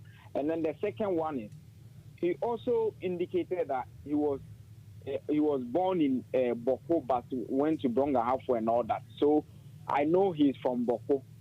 In recent past, we know the things that have happened in Boko, the conflict and all that. And me, I'm a student of peace studies, and I know the impact of leaders when you are trying to bring about peace in a society. So he coming from Boko, and you know, from his history, it's not coming from that background where you have a silver spoon in your mouth. He had kind of risen through the ranks with hard work, dedication, and commitment. How well is he impacting that kind of never give up attitude into the people of Boko? So instead of finding comfort in conflict, they would rather resort to, you know, using him as a yardstick as to why they have to move forward and motivate themselves to rise up to this occasion. Thank you very much. Thank you. What the name is Joe, is it? Joe. Okay, Joe. Yeah. Joe, thanks for your two questions. The first one, I think, yes, I am Ghanaian. As I said, I was born in Whittiam, but rather sent early stage, less than 1 year to Boku, or that's Upper East region. And then I also said that when I had my education and got educated as a state registered nurse, I decided to go to where I was born, and I worked there for 5 years. That's how Whittiam came in, just to make that clear. Yes, what are my colleagues and then friends, what advantage are they taking from this position? I tell you, you've already mentioned a lot of positive things about the importance of this. There are some things money cannot buy. And this is one of the things that money cannot buy. It is your hard work, your dedication, your NFM commitment to work. If you go to the town hall from 1965, there are names of who has become a mayor. The mayorship is just for 1 year. You are deputy for 1 year and mayor for 1 year. The names are there. And to look on the board and to see just only one African name, and then your name is second to that, and in the Ghana context, the first to do that, I give glory to God, and I think my friends have taken inspiration in that long time. What is also very important is they came for the meeting. My good friend Togbe was able to put this thing all live, and then people in the US, Ghana, everywhere, they were able to listen and watch the event. Definitely they saw the spirit of tradition, culture, and whatever you can think of as a Ghanaian in that event. As I said, the Royal Borough of Greenwich raised a flag in front of the Royal Borough of Greenwich Town Hall. They also had a flag in all the programs that we were holding. The Ghana flag was flying, and also the menu was all designed with the Ghana flag, with all the drumming, and queens and kings came in their numbers. You know, it was all Ghana. So what inspiration will somebody get out of that? Culture is one of the things. We are selling our country, Ghana. Ghana is not a small country. Don't let nobody sit somewhere and then underestimate us in any way. We are a big country.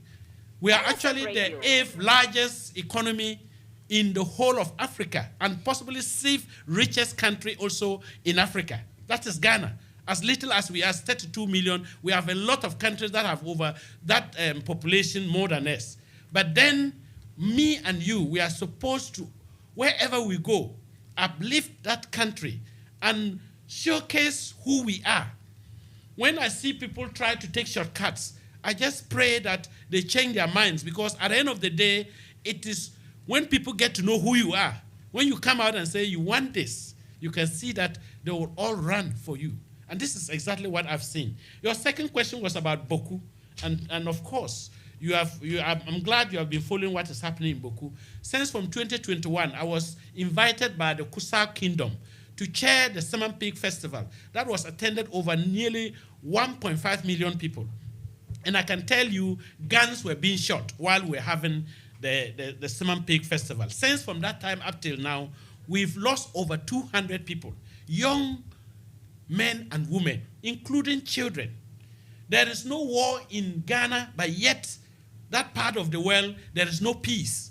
As I speak to you, Kusasis cannot go to Mamprosi area, and Mamprosis cannot go to Kusasis area.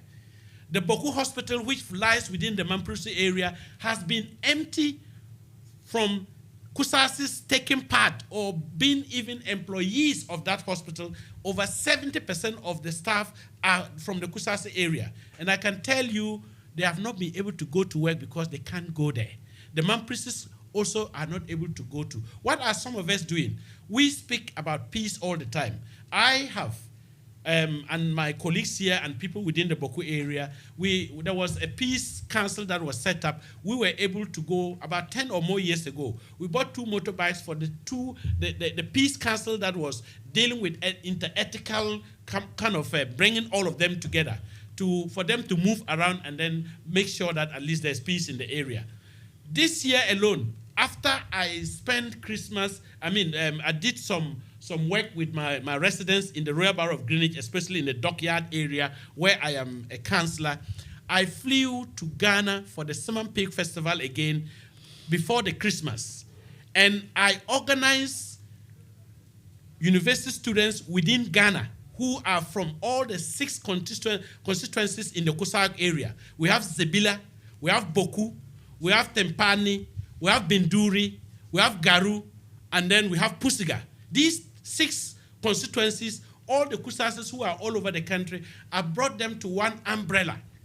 And I got 3 professors and some inspirational people to speak to them about peace, unity, and how we can empower them to look at the bigger picture. How we can look at the bigger picture. But of course, I cannot sit here to speak about the Boku problem because, you need a whole day to explain for people. But for people to just understand, there is no chieftaincy matter in Boku. That was settled many years ago. Boku Naba Azoka, number 2, is the king of Boku. And all the 6 constituencies I've mentioned, we have Kusasis on all those areas. We have a small group of Mamprises who are in the Boku town itself. And you've heard that they went and installed a chief in Nairi. That is in northeast. And you know, in Ghana, people don't cross regions to go and install chiefs no more. No. That has been stopped many years ago. Yeah. So not to be political about it, but we know that we are looking for peace in Boku. And this is what some of us have done. I organized elderly people when I went, over nearly about 700 to 1,000 this Christmas, and made a party for them. What was it all? To just speak to them and let them realize that they have suffered. A lot of them, their sons and daughters are down south. They have traveled all over the places. It's not enough for me and you to give money to our parents and say that is enough. But to go with them, dine with them, dance with them, and do things with them are some of the things that the strategies some of us are doing. And as I speak to you, there are some people that we are linked up with to speak about how peace can return to Boku. As you are aware, it's one of the best business centers in the whole country because we have Burkina Faso on the northern side, the eastern side. You also have, Togo also there. You can easily go to Sankaze. You can go to Ouagadougou. On a motorbike. It is that close. That's what I'm talking about. And in the 80s and 90s, when I was being trained as a nurse in that town, I can tell you, we had a lot of Ashantis who were running businesses, and a lot of people wanted to be in Boku. But if you get to that place now, it's a graveyard. And I just pray that Akufo-Addo, our president, Nana Akufo-Addo, has promised that he will make sure he gets a lasting solution before his term of office is ended. So we're praying that that happens. But as I'm saying, there is no chieftaincy matter at all. The matter was settled long time. It's just for, again, the police to implement the law, which, of course, that is what we are not seeing. And unfortunately, people are dying. And we just hope that one day we can all come together and live in peace. So yes, I know about what is happening, and I have been also in touch. I travel there all the time, and not to do anything but to think about how we can have peace in Boku. Thank you very much. Brilliant. Your sister, Queen Mother of Bongo, is it Pognaba? Pognaba, yeah. Yes. She's here and she says she wants to say hello. Queen Mother. Yes, please. The line is yours. We are listening to you. Oh, thank you very much, Mansa Musa. Hello, Mayor Dominic MBANG. My dear brother, nice to hear your voice and all the laudable conversation you having on the radio. Just on the spot about it all. Thank you so much for speaking on behalf of all of us. We are a community. If there's no peace in Boku, there's no peace in the rest of the Upper East, because we have a lot of people who will move their communities to where there's peace. So whatever affects Boku affects Bolgatanga, affects Bongo, and all the rest of the region. Keep going, and I want to encourage you that more grease to your elbows. Keep speaking for us all. Thank you. Yeah, thank you, Pognaba. And I also want to let the whole world, and especially Londoners, know that the Dansika Festival, that is the Northern Smoke, is going to be celebrated on this, what is the date again? On the 8th. 8th of July at Broadwater yes, Farm. Yes, 8th of July at Broadwater Place in London here. It will be interesting to see everybody there. If some of you have been following Pognaba, she is someone who has actually advocated tradition wherever she goes. And I think that it is not surprising that we are going to inaugurate that. I work closely with her on that, and we hope that people will come in their numbers, because, when Ghana got independence, Dr. Kwame Nkrumah and all his cabinet ministers, they wore the Bantekari, which is the Dansika. That was what was worn, and Ghanaians still cherish it. So we're going to actually inaugurate that on the 8th of July at Broadwater Farms, yeah. Which, of course, the details will be shared before I leave here tonight. Thank you again, Pognaba, for calling in.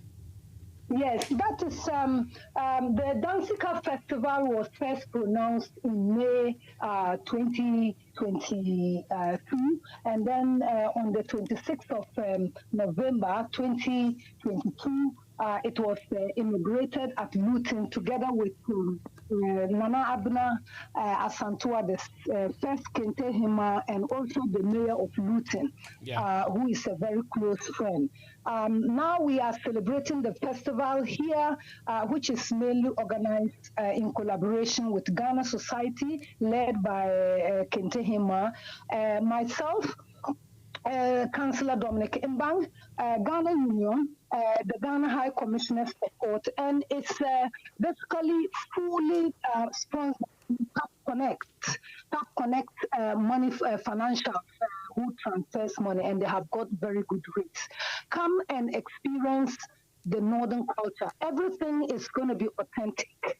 There will be pitol, there will be wache, the soya. You want to eat typical northern food, which will bring you the flavors you remember when you were at home. Come on this day, because food is properly prepared. Children will come in free, and for adults, the ticket is £15 per one person. For a couple, is £25. Mansa Musa has got this flyer with him, and in the next couple of days until the event day, he will be playing and talking about it. Thank you so much. All right. Thanks, Pognaba, for calling in. Thank you, Queen Mother. Have a good evening. Thank you. Right. You are listening to Mansa Musa, and the show is coming to you from NFM Radio here in the capital city of UK, and that is London. The mayor of the borough of Greenwich, which is a very, very important, historical venue. Anyone who has lived in UK for a while, and anyone who has studied, after all, the education system we had in Ghana was brought about by the British. So when we learn about Greenwich, those days, we call it Greenwich. But Greenwich Mean Time, that's what it denotes, where the rest of the world society decided that there is a longitude, a vertical line, imaginary line on paper, on the globe, which divides the planet into two different parts, that's west and east, and where the time begins, so to speak. I mean, theoretically, everyone has accepted that Greenwich Mean Time starts, the world clocks for us. So this is where our brother, Mr. MBANG, I call him Mr. Mayor, but if you want to fully acknowledge his title, it is His Worshipful Counselor DOMINIC MBANG, taking all the time today. You see, that these 2 hours he's spending with us, it only happens when he has official meetings back in the office or in the borough where he works or represents. But for him to give us these hours here, we are also chuffed. We are privileged. I personally, I don't take this thing lightly at all. It's not every day you got, proper honorable person to discuss issues with. So I'm still giving you a little bit of time. If you want to call in as quickly as you can and make your point as specific. I mean, the word is not coming. But make your point straightforward, and we take it from there. Mr. Mayor, let me ask you.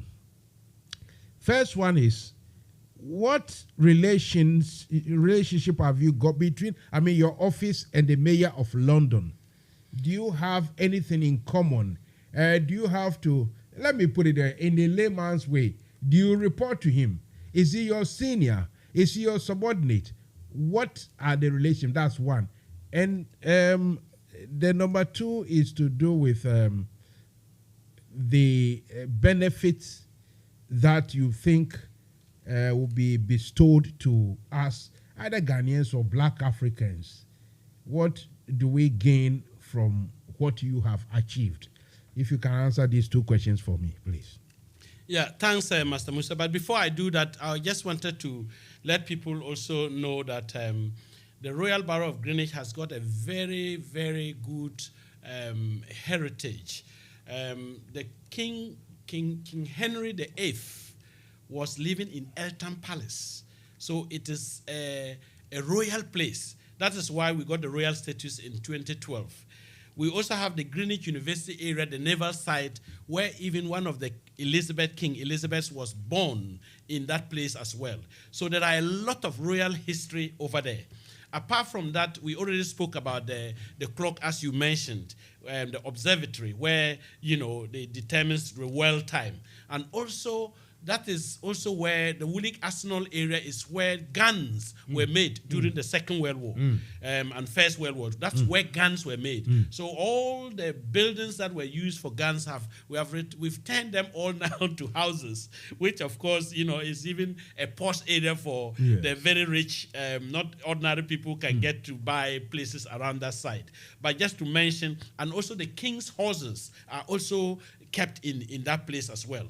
The guards, if there is any event that you normally see in Buckingham Palace, the horses are transported from Greenwich to that place, because we have the army barracks also in the area there. So back to your question, do we answer to the Mayor of London? The Mayor of London, as I said, is a political appointment.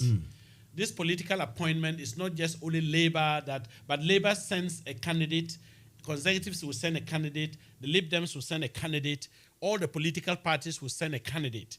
And then what will happen is, the candidate that wins becomes the mayor for London. And as I mentioned, London has about 33 local authorities, including the city of London, which is making it 33, otherwise 32 local authorities.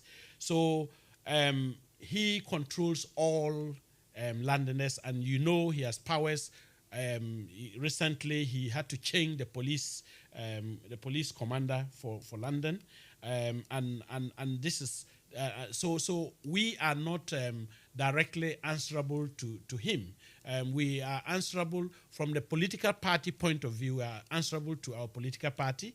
The wards have got constituencies. The constituencies, we have got regions. Then the regions, we've got our headquarters. That is the hierarchy, just like how we have it back home. But then because he is our elected member, he's part of us. So we don't really answer to him for the mayor part of things, we do answer to our local authority. The local authority, as I said, we represent the local authority, so it is the local authority that we are answerable. We more or less are the people who defend and more or less look after the local authority. But when it comes to answering, we don't answer to what they call the mayor of London. But the mayor of London can put up policies and laws which will affect all of us. If we are not happy with it, we talk about it. But because he's a labor person, definitely we do have links where we meet up and we talk. Sometimes he visits the various local authorities. If he has a bigger plan for the whole of London, we work on that plan as well. On the part of benefits, what benefits can we get? NFM Radio. Yes, as I said, it's not, this is UK here. As I said, it is best to signpost people or direct people to the appropriate courtesies. In this country, it is important to know your rights and what you can get from the system. If, for instance, you are struggling. If you are not struggling, if it is a case of a school and you apply for a school, and then let's say a child is to go to a school and then you are not happy with that school, we have a system where you can make an appeal. These are things that we will be able to direct you. And that's why I said earlier on that the first place of contact is your counsellor. Because as I represent Woolwich Dockyard, if there is somebody in the Woolwich Arsenal area where I am no more a counsellor there, the counsellors over there have to deal with that. And we work on boundary basis. So you don't cross to speak to another person. But for advice, people can easily call. Even if you are not even in our borough, you can call to say, Dominic, this is what I want to be on the property ladder. I want to register to be in the list. What should I do? I will say, this is how you need to do, depending on how the local authority that you come from. One thing I will say, and say it clearly, again, as a Londoner and someone who has lived here for 25 years, I have not only just lived here, but I live here as an active member of this place and an active member back home as well. As I just mentioned, I've got charities that are happening back home. I've got a charity school in Kintampo. This is not where I live, because I was rebuilding a school in my village. And then people thought, oh, this guy wants to come and stand as a politician. I said, sorry, it's not about NFM that. Radio. Because little did they not know that I was building a nearly 9-classroom block in Kintampo. Now I've got over 60 children there. It is amazing to see how these kids can speak English as a private school, and the government has not contributed chalk towards that place, And why am I doing that? I'm doing that just because I was doing a farming there and I wanted to build my house. And I realized that the people there there was no school. There was no primary school there. So I changed that place I was saying was going to be my house, which was a 3-bedroom, into a nursery. Then I saw that there was usage of it. I'm talking about people who cannot even afford to pay 2 Ghana cedis a day for feeding. And I have to pay the teachers from here. For the past 6-7 years, I've done that.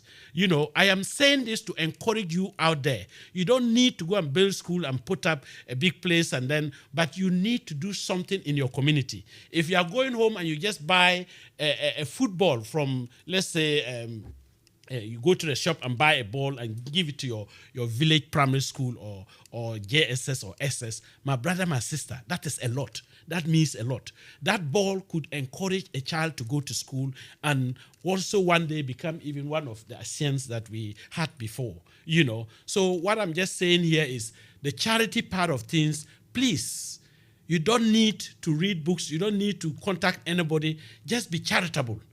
Just be charitable, because it is important that, how much is it that you can dig a borehole? Within the northern side we have dug, between me and my wife, we dug about 3 or 4 boreholes for different communities. We've tried to help people to build churches, mosques, and other things. The reason we are doing that is not because we just feel that that's what we have to do. And I think that what the Bible says, that when you give without expecting anything, The Quran also speaks about the same thing. You'll be amazed what comes on your way. So whatever is coming on our way or my way now, I don't look at it to be something that I will say I deserve it. As I mentioned, there are some things you cannot buy with money. This is one of them. But then when your heart is out there to help people, wherever you go, I am talking about just last year alone, between last year and 2 years ago, I put up a project in the north, which costed me not less than 80,000 pounds. This is not Ghana cedis, 80,000 pounds. It has even hit almost about 100,000. If you ask me how did I manage to do that, I am just a nurse working like you and any other person out there. But what I'm just saying is when your heart decides that you want to do something, you'll be amazed how you end up doing it. If you've got a clear heart and you want to do it, you do. I have put that facility out there where I don't get anything from that place, but I know it's serving the community. Those of the people who know what I'm talking of in the northern part of Ghana, and as I said, it's not just, I'm from the north, I limit myself in the north. I just spoke about Kintampo. I have no relative there, and I've spent over 50 to 60,000 pounds in that project I'm talking about. At the end of the day, this is how some of us work. And you don't need... So when Master Musa asks that you need to share some of these things, I am sharing it for a good reason. That when you are out there and you want to support, just go out there and support. You might not be able to do that, but any little thing you do, it will go a long way to help people out there. We are paying people school fees. Me and you in the UK here and part of Europe, whoever is listening from any other place, we do a lot of contribution in Ghana. We don't underestimate that. That is why when our leaders are doing something that's not right, you should feel free to write about, to speak about, because at the end of the day, it is me and you who will suffer when the country is not going on right. And that is also another thing to think about. So please, on that part, I will also add that some of us have managed to put up one building. You've put up one building, that's fine. If you want to stay here, or if you are here with your family, try to think about how you can get one here. If you get that one here, I can tell you, anybody who bought a house about 20 years ago for, let's say, 50,000 is now up to 500,000. In some cases, it has even gone more than that. So what I'm just simply saying is, do not continue to, after putting up your building, you want to go for number 2, you are sending money to do this and do that. When they call, and then the monies are not being used properly, and let's all agree. You and me have gone through the fact that you send money to somebody and they've called you a fool. In most cases, the worst scenario is you build a place and even get up the house and they are living in there and they call you to say the toilet is full up. I have come across things like that. So my brother, my sister, think about yourself as well. Think about yourself. Think about your children, because your children are really not interested in those buildings that we put over there.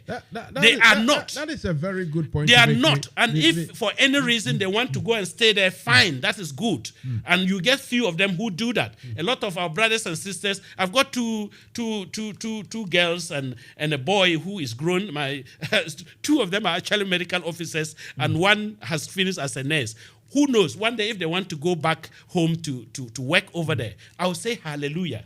Hallelujah. If I can reiterate what you said, look, it's not about the usual nepotistic attitude or behavior back at home. But Mr. Mayor says something. He said, when you have a problem, if you have a problem, call. Obviously, not his personal number, but in a can, when you are actually sitting beside the bowl, you have to put your hand inside the bowl and nobody will finish the food and leave you hungry. So, as they say, if you know, you know. Call Mr. Mayor, call his office, they will direct you. Oh, Mr. Mayor, then when Mr. Mayor hear you, oh, your name is Mansa Musa, your name is Ajwa, your name is Kweku, your name is Asana. You see, Mr. Mayor said then he knows how to direct your problems, where to direct them to. Yeah. This is, the direct benefits. As for the indirect, the pride, the fact that, we too, we have a big man. That one is also benefit. So please keep that in mind. Mr. Mayor, he is the mayor of London Borough of Greenwich. You call, they will pass you through all the system, you get to him, tell him, and inshallah, your problem will be solvable by him. Mr. Mayor, let's come into the end of it. And they can visit as well. They can visit. Yes. Just visit. I'm going to get my Batekele. Come around. I think I'll be the first to do the visit. Yes. Let's do a quick fire round now. Since you become a mayor now, well, not long ago, have you had any interactions with, let's say, the Ghana High Commission? Or if a Ghanaian top politician, I mean, you as it is, you'll be in the middle. You are neutral and objective. So, irrespective of whatever party is in Ghana, whoever comes on official basis, you have to interact. Can you tell us, have you had any interaction with any Ghanaian visiting, what we call it, dignitary or the embassy, the High Commission? Can you tell us something? Yeah, I can just say that, yes. What is it is when we're going to be inaugurated, an invite was sent out. NFM Radio. I'm not going to sit here and say anything negative against our High Commission because the High Commissioner is a very good friend, and also I've also not missed any of our Ghana independence and activities within the High Commission. We go sometimes as party representatives, and we go at times as just Ghanaians. So that is definitely something. So when we're going to be inaugurated, a letter was sent out. I believe that the communication possibly didn't reach the High Commissioner because I met him on the Independence Day and pre-informed him, but an official invite did go out. We also followed up. I did follow up with one of his aides, and mentioned that even if he was not able to come, he could send his deputy, because they did send the deputy when I was made a deputy mayor last year, which was very, very fantastic. So there were 2 chairs that were left, and I tell you, the chairs remained empty until we finished the event. But as I said, Ghana was on the map that day. The flag was raised at the front of the council hall. Also, you know, the activities that took place was all Ghanaian, and I think I was proud about that. After that, I did speak to one of my friends in the High Commission, and he said possibly the communication didn't get to them well. I'm going to organize an inauguration of my charities, so I intend that this time round I will possibly get a representation to come. Otherwise, in Ghana, all over, because it was carried out live, courtesy to my very good friend Togbe Aja, number 1, who is sitting right here as well. You know, people were able to... Togbe can come into the camera to say hello to people, yes, if he has to. I mean, why not? So that was... Ghanaians took part in the activities. Even friends who are Ghanaians in America, Europe, and other places, they all took part. And I think that is also in YouTube. If you just key in London Borough of Greenwich, or you just say DOMINIC MBANG inauguration, you will watch it from beginning to end. It is there. It is there for everybody to see. So yes, that is the interaction I had so far, and I've definitely been visiting different places.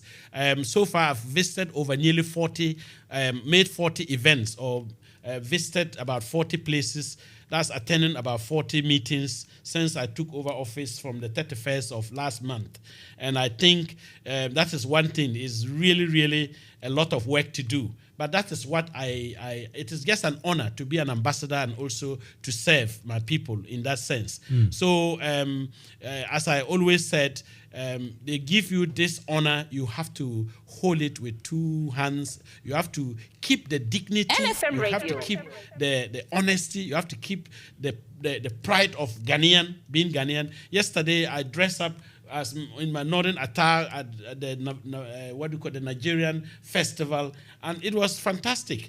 Talking about attire, is it that only your driver will have to put that chain on you? I see you didn't bring it. I would have loved to see it in your neck. Okay. Yes, yes. Or is it I didn't request? Maybe I should have requested. If you had requested. Oh, and sometimes to, I can also request that he accompanies me, and then he will put, because it doesn't stay. When I had the deputy mayor's position, that badge was with me. wherever I was going, I would wear the it. pictures, we can still take them, but it would have been much, much bigger To if you see had them, the isn't change. You it? see Yes. what I mean? Yeah. Mr. Mayor, let's quick fire again, and that is, where do we go from here? I mean, this step, are we looking at now mayor, maybe London mayorship, or maybe now an MP in Houses of Parliament? Where do we go from here? My brother, sometimes you work hard and you aim for something, and then God sometimes can surprise you to even give you something more than what. That's one thing I think when I was in the seminary school, I learned about prayer. Your prayers can be denied, and God knows why he denies your prayers. Your prayers can be answered, and they can be answered straight away. Sometimes they can be delayed. Sometimes they can be overwhelmed. You ask for a safe delivery of your what do you call your wife, and then you see that she delivers. I'll give an example of that. My last girl, when she was supposed to be, when her time was up, I took time off and I was supposed to be at home to witness at least the delivery date, and then it never happened. So I got up and went to work. We'll say you go and do some pan. I went for an agency work that day just for a night. I'm on my way home. But before that evening, I remember praying and saying to God, please let my wife deliver just like how a hen lays an egg without no trouble, without no hardship, without no pain. That prayer was overwhelmed. More or less, I got something more than what I asked for. And what was it? She didn't even get to the hospital. She delivered herself in the house there. So this is just an example of, back to your question of where next. As I've always mentioned, I am a people's man. When I say people's man, it's not, if UK here, they have given me this position in my constituency, not constituency, the Kusase Kingdom, they gave an award to the Diaspora Award of somebody who has supported, the constituency, not just the constituency, but the kingdom, the 8 constituencies of the Kusauk area. And I got that award 2021 when they made me the chairperson of the Summon Pig Festival. And I think that these are things, community work is one thing that I will ever do for the rest of my life. Sure.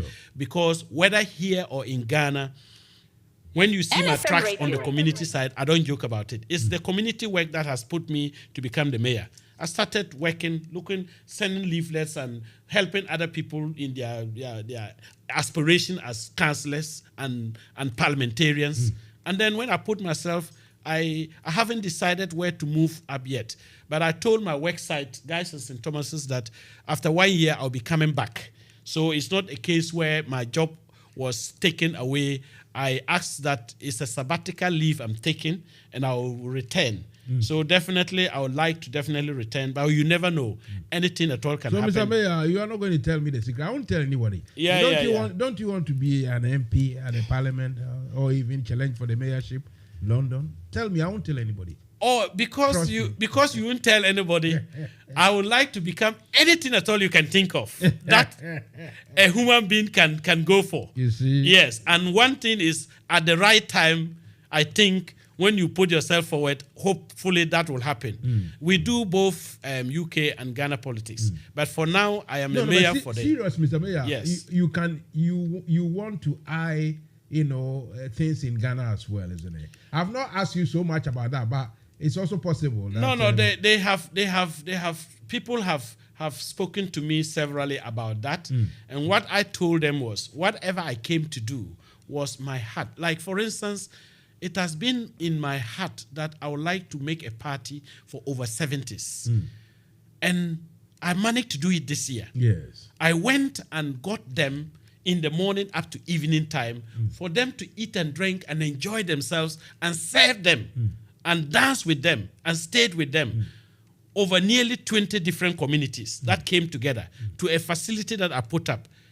So those are the things that, so when that was happening, people were saying, oh, the guy wants to stand for. I said, why? Why will I do that? I was a deputy. No, but even if you are standing for anything, you see, Mayor, I don't want to cut you short, but let me tell you straight away. Yeah. I personally will endorse you because, look, we have people here in the UK or Ghanaians who come to UK and go. Some, many with straightforward background, they achieve. Some too with crooked, opaque set of something, they will go and bluff their way to the top. In Ghana, look, you have proven, to be a mayor at Greenwich. It's really so. If somebody like you, if you can do better for the Oyibo, the Obroni, the white, why can't you do the same for your people? That's why I want to endorse you. Yeah, thank you for the endorsement. But I'll continue to say God's time is the best. So let's do that. God's time is the best. Let's hope that at the right time we take the right decisions. I won't take the word from your mouth. And I've got a very good companion, which is Mr. Togbe Aja. If he doesn't ask me to move an inch, I will not move an inch. Togbe, appear in the camera, make people see you small. Togbe, just come and say hi to people because I think it's important. It is very important indeed. Yes. Get Togbe a seat, and we'll finish within the next 5 minutes or so with a bit of. I think there are a lot of things I do with Togbe which people need to know. Togbe is the secretary to South London, where I am chairman of the NDC. We have the largest branch. I won't call it one of the largest, but the largest branch outside Ghana. We started with about 48. I won't mention the number that we have now, but we have the largest group. That's number one. The Ghana Greenwich Association that I spoke about, I chair that one, and Togbe is the vice chair of Ghana Greenwich Association. Togbe is the vice chair of Ghana Greenwich Association as well. So on daily basis, and because he's also a chief, if there is any chieftaincy or traditional appointment or anything he wants to do anywhere, I come along with him. So we are like brothers, and this one, I know our party members are aware of that. When they see Togbe, they will see the mayor.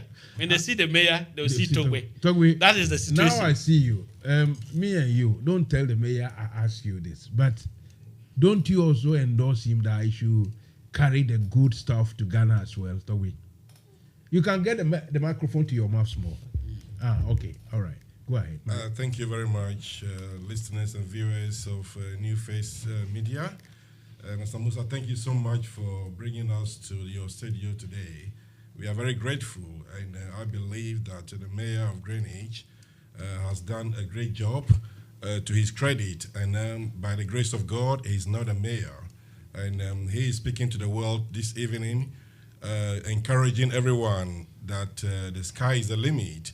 So your question is, and also thank you for bringing me to the camera to speak to your viewers and listeners. I'm very grateful. And I will also say that your endorsement of the mayor to carry the good work into to Ghana is a good idea, a good vision, but I will plead that we all put into our prayers, and we invite the Almighty God to support the good vision, and then whatever happens, we give thanks to God for his life. He's got a lot of energy. He has got a lot of good plans for his charities, and by the grace of God, I think he will accomplish NFM Radio that he wished for in life for his people. And I thank you all. It is not my day, it is his day, and we are all here celebrating his success. He has been a good friend, as he said that. So, Mayor, once again, congratulations to you and to your lovely wife for becoming the mayoress, and also to the people of Royal Borough of Greenwich, where you represent the community as the mayor. I thank you so much.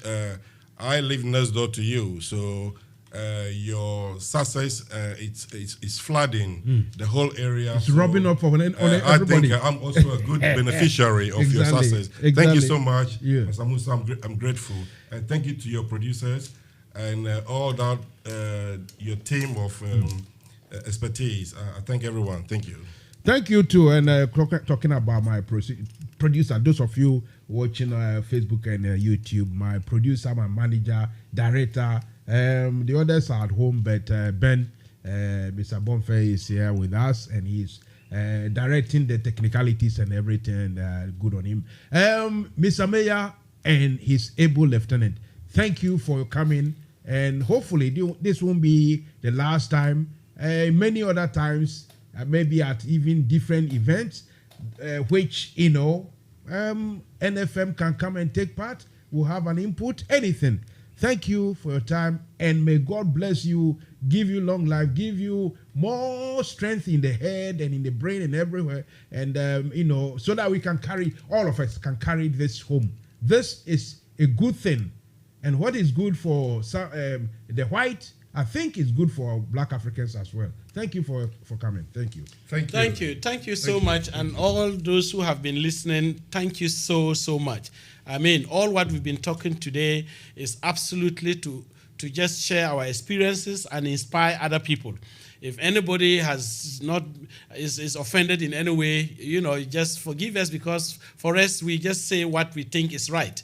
Me and you here, we have the right to tell our politicians back home of what is not right. Because one, we are working so hard here, and we are looking after brothers and sisters. I can say anybody in the UK here is possibly sending almost 70% of whatever the person gets here back home and any part of the world if you are coming from another part of Africa and whatnot.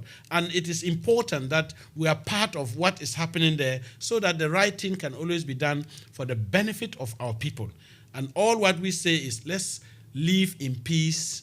Let's try to support the young ones. Let's try to support the vulnerable, and NFM let's try Radio. to aspire.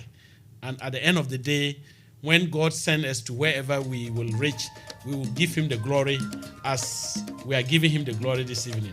Thank you, Mansa Musa, for your new face media, and your able person, Mr. Buffy, and the rest of your technical team. Thank you for inviting us, and thank you for being there for Ghanaians and the rest of Africa.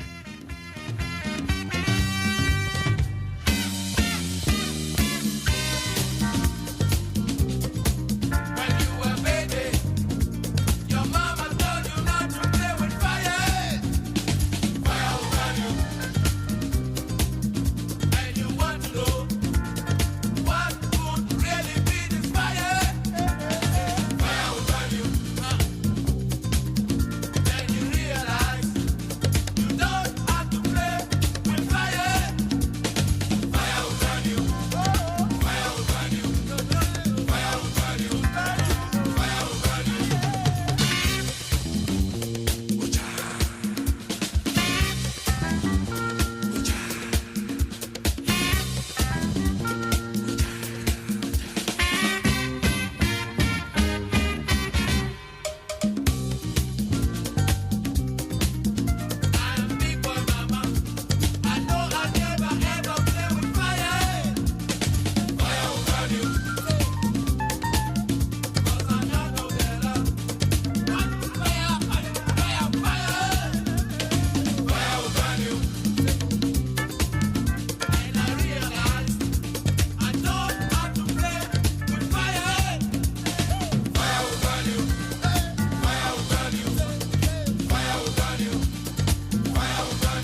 NFM Radio.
Mano mebwa, mo papa guitar, mo kama